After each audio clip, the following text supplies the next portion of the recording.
Hi, my name is Antoinette. Hi, buddy. How are you? Antoinette. How are you? Hi. What is the difference between the different types of flour?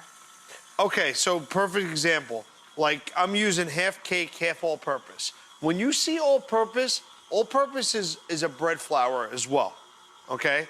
So what happens is it's refined a little bit different, and a bread or an all-purpose flour has more gluten in it.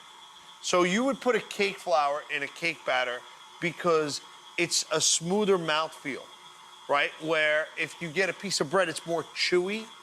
That's the gluten inside. So it's got a higher protein level, which is really the difference. So it gives you a consistency of between a cake and a cookie if you blend. And 100%. And then also, too, if you should always do what it calls for, because there is a difference.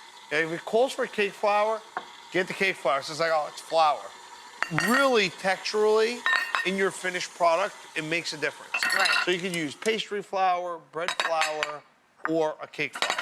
Okay. Or like a, 00 flour and AP flour when you're making pizza dough. It's the same exact thing. Same thing. Okay.